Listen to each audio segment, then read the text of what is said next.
1962 मसीहा जनवरी 9 तारिख दिन में स्वर्ण नियंत्रण आईन विरुद्ध रे स्वर उत्तोलन बा आंदोलन करी कारीगर माने जेल जाइतिले। सेही दिन को कारीगर माने कला दिवस रूपे पालन करि आसुचंती। आज होची 61तम कला दिवस। ए दिवस को ओडिशा स्वर्ण रौप्य शिल्प महासंघ आनुकूल्य रे पुरी जिला चंदनपुर स्वर्णकार संघर दामोदरपुर राधाकांत ज्वेलरी सामने कला पताका उत्तोलन करी पालन करा जायछि। एथिरे ओडिशा संघर वरिष्ठ सदस्य और पुरी जिलार चंदनपुर और अन्य अंचल कारीगर और वरिष्ठ सदस्य माने जोग देथिबा देखिबाकू मिलुछि। मो सुरेंद्र कुमार साहू ओडिशा स्वर्ण रौप्य शिल्प महासंघर कार्यकारी कोषाध्यक्ष अछि। आज जो कार्यक्रम आज कला दिवस पालन कर उद्देश्य हूँ 1962 मसीह तत्कालीन प्रधानमंत्री श्रीयुक्त मोरारजी देसाई आमर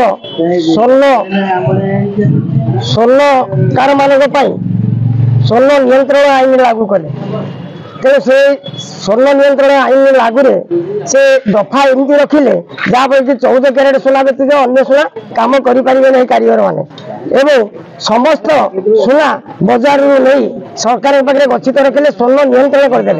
तेणु कारीगर मैंने आउ सोना काम करने को पाइले नहीं बिक्री मध्य जार असुविधा से भी बिक्री कर पारा ना। तेणु बहुत कारीगर असुविधार सम्मुखीन हवा भितर आंदोलन पथा को आगे नेले।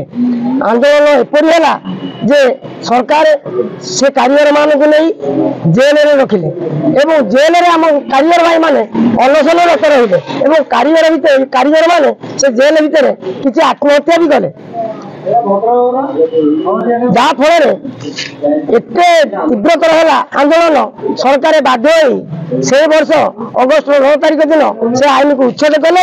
उच्छेद करने कारीगर मान को मुक्ति कले। से दिन ठारू आम संघ ऑल ओडिशा प्रत्येक भारतीय माने स्वर्णकार माने सरकार स्वर्णकार भाई माने 9 जनवरी को कला दिवस रूपे पालन कर आज कला दिवस आम समस्त स्वर्णकार भाई मैंने एकाठी होइछु जे सरकार पाखे विभिन्न दाबी रखापी जो दाबी की आम देखु कारीगर मान्यता आमको दि जाऊ स्वर्णकार भाई मान एवं सरकार पाखे जो दाबी रही गुड़िक हूँ कौन ना आम भत्ता बयस प्राप्त होगा भत्ता पाइबू आमको विभिन्न सरकारी प्रोत्साहन मिल सब दाबी आम रखिक महासंघर उपदेष्टा हिसाब से कार्य करुच्ची एवं आज चंदनपुर दामोदरपुर रे आम जातीय संहति दिवस हिसाब से आज समस्त जातिर भाई माने आम उपस्थित रही एठी कला दिवस पालन करुछु जोटा कि मुक्तिर दिवस।